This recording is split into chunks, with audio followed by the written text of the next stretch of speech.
তারপরেই এই ধরনের কুচকাওয়াজ, কোথাও কি একটা বাউন্ডারি করে দিতে চাইছে আমেরিকাকে?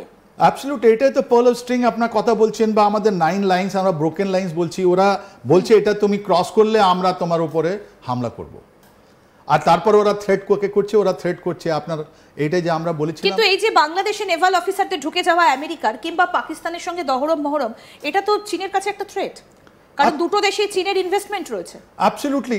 আরে বাহ, কত সুন্দর আপনি এখানে নিয়ে আসলেন। এই পাকিস্তান অ্যান্ড বাংলাদেশের একটা পলিসি আছে, দুটো গরু থেকে দুধ খাওয়া, মিল্কিং ফ্রম 2 কাউজ, এটা বলি দুটো গরু থেকে খাচ্ছে, তার মানে একটা গরু আপনার চায়না, অন্য গরু নতুন পেয়েছে আপনার আমেরিকা, এই দুটো থেকে ওরা পয়সা টানছে, এই দুটো থেকে মিলিটারি সাহায্য চাইছে। আপনার জেনে আশ্চর্য হবে, আজকে আমাদের ইন্ডিয়ান আর্মিও আলাস্কাতে আসছে, জয়েন্ট এক্সারসাইজ করছে আমেরিকার সঙ্গে। যদি আমাদের রিলেশন খারাপ হতো ওটা ক্যান্সেল হয়ে যেত।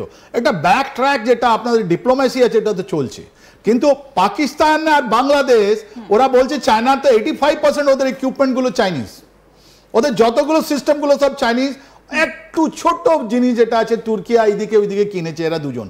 আর বরড নাইফ, কি তুমি চায়না তুমি নিজে জিনিসটা দাও, তোমার জিনিসটা আমরা ইস্তেমাল করব, ইন্ডিয়ার আগেনস্টে ইস্তেমাল করবো, আর আমি তোমাদের দেখবো, রাইট? তো বরড নাইফ অ্যান্ড 2 কাউজ মিল্চিং, এটা পলিসি এই দুদিকে চালাচ্ছে। এই আমেরিকা যেটা ঢুকেছে এরকম আগেই ছিল, কবে ছিল না বলুন আপনি? এখন আমেরিকা যখন আপনার উইথড্র হয়েছে আফগানিস্তান থেকে, ওর আগে বাংলাদেশে পাকিস্তান চায়নার সঙ্গে সব জিনিস কিনতো, ওদের সিপ্যাক তো ওর সময় চালু হয়েছিল, ওরা তো 20 বিলিয়ন থেকে বেশি টাকা ওখানে ইনভেস্ট করেছে। তো এটা একটা পলিসি আছে, তুমিও থাকো আমিও থাকবো, তুমিও থাকো আমিও থাকবো, কিন্তু এটা আমাদের জন্য এখন আর থ্রেট নেই। এই যে 40 মিনিটে আপনি দেখালেন যে কথাটা হচ্ছে আমাদের মাননীয় প্রধানমন্ত্রী আর আমাদের পুতিন সাহেবের মধ্যে, এটা ডিপ্লোম্যাটিক ভিক্টরি 1 to 1, রাইট? আজকে এরা যা এই যা ডেমনস্ট্রেট করেছে ওর মধ্যে যেটা জিনিসগুলো আছে সব আপনার তার মানে প্যাসিফিকে ওরা বলছে কি তুমি যদি জল দিয়ে তুমি আসো তাহলে তোমাদেরকে নিউক্লিয়ার মারবো, নিউক্লিয়ার জিনিস ওদের কাছে আছে। তার মানে জলের মধ্যে যদি এদের ফ্লিটগুলো আসে, অনেকগুলো বড় বড় ফ্লিট, আপনি দেখলে দূর থেকে আপনি সব ওটা পুরো মানে একটা পুরো দেখতে মনে হয় কি অনেক বড়, মানে কত জিনিস ওদের সঙ্গে চলছে ওদের। এই যে আমেরিকান যেটা ফ্লিটগুলো আছে ওরা আর কিন্তু প্যাসিফিকে ওরা আর কিন্তু সেফ নয়, এটাই আজকে দেখানো হয়েছে। আর একসঙ্গে এত এদের একটা আছে কি, এটা 62তেও আমরা দেখেছি, ওরা একদম wave after wave after wave, মানে একটা ঢেউয়ের মতন চলে আসে, ওয়ান আফটার আনাদার। আজকে যে আপনি দেখবেন এদের প্রথম যেটা স্টার্ট করলো 10টার সময়, এটা আপনি দেখবেন মোর দেন 100 হেলিকপ্টার অ্যান্ড তারপরে মোর দেন 100 এয়ারক্রাফট, তার মোর দেন 100 মিসাইল সিস্টেম। ওটা ডেমনস্ট্রেশনের জন্য আছে না ওটা সৎ আছে ওটা আমরা এখন বলতে পারছি না, বিকজ চাইনিজগুলোদের প্রপাগান্ডা সিস্টেমগুলো জানেন খুব জবরদস্ত আছে। কিন্তু গ্রাউন্ড পজিশনে যখন ওদের সঙ্গে আমাদের গলওয়ানে ঝড়া পড়েছিল তখন ওদের সোলজারগুলো কিন্তু কাঁদছে, তারপরে আমাদের আগেনস্টে আসছে না। তাহলে আজকে 3 তারিখে সেপ্টেম্বর মাসে চায়না যেটা অ্যাচিভ করতে চেয়েছিল চায়না অ্যাচিভ করলো, রাশিয়া যেটা অ্যাচিভ করতে চাইছিল যে আমার সঙ্গে এখন 26 কান্ট্রির সঙ্গে উনি কথাবার্তা বলতে পেরেছেন, উনি হেড অফ স্টেটদেরকে বোঝাতে পেরেছেন কি যখন আমি আমেরিকার সঙ্গে কথা বলছি ইউক্রেন যুদ্ধে নিয়ে, যেটা আছে ল্যান্ড অর লাইফ, মানে তুমি মাটি দাও নাহলে আমি যুদ্ধ চালাবো, 3 বছর থেকে বেশি হয়ে গেল। তাহলে 26টা স্টেটকে 1 to 1 কথা মনে রাখবেন। পুতিনের উপর একটা ইন্টারন্যাশনাল কোর্ট অফ জাস্টিসে ওনার উপর একটা চলছে কি নাম মোকদ্দমা চলছে, উনি সব জায়গায় যেতে পারেন না। এই যে চায়নাতে যেতে পেরেছেন, উনি আমেরিকা যেতে পারছেন because they are not the signatory to the internal court of justice, right? তো ইনি এসে এটা ইউনিক অপরচুনিটি পেলেন, তা it is a victory for the Putin, it is victory for our prime minister, it is victory for our China. এই তিনটে জিনিসই তিনটে win win win win situation. কিন্তু এখান থেকে তো ইন্ডিয়ার কাছে বেশ কিছু রিস্ক ফ্যাক্টরও রয়েছে, কারণ চীন যেগুলো আমেরিকাতে রপ্তানি করে, চীন যদি বলে যে আমরা এই বাণিজ্য চুক্তি ভেঙে দিলাম, তাহলে আমেরিকার যে সমস্ত ধাতব জিনিসপত্র বা যে সমস্ত খনিজগুলো যায় সেটা আমেরিকার লাগবে।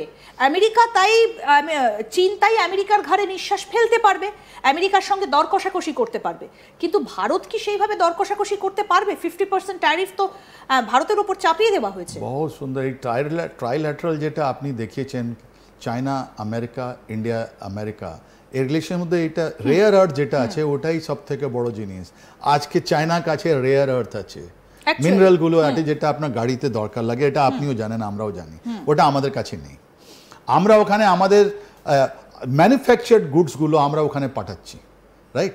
ওর ওখান থেকে ওরা বলছে কি তুমি আমার এগ্রিকালচার নিয়ে নাও, আমাদের ডেয়ারি প্রোডাক্ট নিয়ে নাও, আমাদের গাড়ি নিয়ে নাও, এসব নিয়ে নাও, ওটা আমরা প্রোটেক্ট করছি। কিন্তু চায়নার ওরকম নয়। চায়না বলেছে যে তোমাদের গাড়ি যদি তুমি করতে চাও তোমাকে তাহলে আমাদের টেরিফ করে দেখিয়ে দাও, আমি তোমাকে দেবো না। তার মানে ওদের কতগুলো ইন্ডাস্ট্রিগুলো আছে ধ্বংস হয়ে যাবে। তাই জন্য তো আপনি দেখুন ইউক্রেনের প্রেসিডেন্টের কাছে যখন এই ফেব্রুয়ারি মাসে কথাবার্তা হলো, মনে আছে কত গালাগালি দিয়ে কথা বললেন, তারপরে গিয়ে ওখানে চুক্তি করলেন কি তোমাদের যে রেয়ার আর্থ জিনিসগুলো আছে আমি টানবো। তো এই যে বার্গেনিং যেটা আমরা বলি, ওই বার্গেনের মধ্যে আমেরিকা চায়না আর আমেরিকা ইন্ডিয়ার মধ্যে অনেকগুলো তফাৎ আছে। ইভেন আমেরিকা ইউক্রেনের মধ্যে তফাৎ আছে ওদের কাছে। তাই জন্য ওয়ার্ল্ড হেভিয়েস্ট যেটাগুলো ইঞ্জিনগুলো ছিল আগে ওটা ইউক্রেনে তৈরি হতো। এয়ারক্রাফটের সব থেকে বড় ফ্যাক্টরি যেটা আপনি দেখছেন AN-32 AN সিরিজ যেটা হাওয়াই জাহাজগুলো তৈরি হতো ও সব আপনার ইউক্রেনে তৈরি হচ্ছে। ইভেন আমাদের যে পানি জাহাজ আছে ওদের ইঞ্জিনগুলো আগে ওখানে হতো, রাইট? তো ওটা তো ভেঙে দেওয়া হয়েছে, রাশিয়া ওকে ভেঙে দিয়েছে, কিন্তু ওদের রেয়ার আর্থ রয়ে গেছে।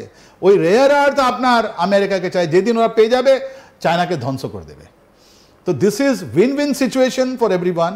আমাদের একটু ডিসঅ্যাডভান্টেজটা আছে আমার মনে হয়, আমাদের ব্যাক যেরকম আমাদের ফৌজ গেছে ওখানে আপনার মোহরা করার জন্যে, আমার মনে হয় কিছুদিন আর বেশি আপনি অপেক্ষা করুন, এই আমাদের টেরিফগুলো 15%-এই চলে আসবে। এর মধ্যে কোনো আমাদের সন্দেহ নেই, বিকজ ওখানকার যে লোক আছে ওরা বলছে তুমি ইন্ডিয়ার সঙ্গে পাঙ্গা নিও না, পাঙ্গা নিলে তোমরা একটা ক্ষতি হবে, এটাই আছে। ঠিক, কিন্তু এই যে একটা বিজয় দিবসের কুচকাওয়াজ, এখানে কতগুলো দেশের থাকা এবং তার মধ্যে উত্তর কোরিয়ার কিম জং উন তার উপস্থিতি, কারণ কিম জং উন যে চীনের কথাতে চলে সেটা তো গোটা বিশ্ব জানে। সুতরাং কিভাবে কোন দিক দিয়ে যে ডোনাল্ড ট্রাম্প এই ট্যারিফ বসিয়ে নিজের বিপদ ডেকে আনলেন সেটা আর বলার অপেক্ষা থাকে না।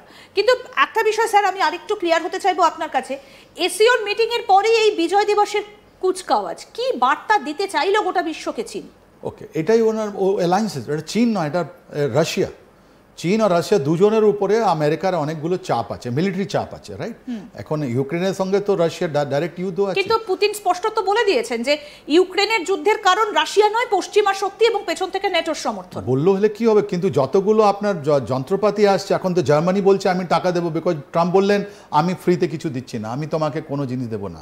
তো জার্মানি বললো না না ঠিক আছে আমি তোমাকে টাকা দেবো, তুমি যতগুলো তোমার টেকনোলজি আছে, তোমার যতগুলো জিনিস আছে তুমি ইউক্রেনকে দিয়ে দাও। তো ইউক্রেনের যুদ্ধে দেখবেন রাশিয়ার যতগুলো অ্যাডভান্স টেকনোলজি আছে ওটা তো চলছে, ওরাও মারছে। আপনার তো জেনে আশ্চর্য হবে 31 তারিখে যখন আমাদের রাশিয়ান প্রেসিডেন্ট যখন এসসিওর জন্য আসছেন, ওনার বাড়িতে ড্রোন হামলা হয়েছিল, এরকম একটা খবর আপনি দেখবেন, এটা মিডিয়াতে আছে। আমি জানি না কত সৎ আছে আমি জানি না, তাই জন্য আমি এটা করোবরেট করব না। কিন্তু কথাটা হলো যে Russia is under threat, China because of Taiwan under threat. এই দুজন মিলিয়ে একজন একটা ইউনিক ডেমনস্ট্রেশন দিয়ে দেখালো। আর এই যে পুতিনের উপর রেস্ট্রিকশন আছে কি পৃথিবীতে সব দেশে উনি যেতে পারবেন না, উনি গিয়ে 26টা এই যে হেড অফ স্টেট সঙ্গে 1-to-1 কথা বলছেন ওদের সঙ্গে, এটা গ্রেট ওদের আছে।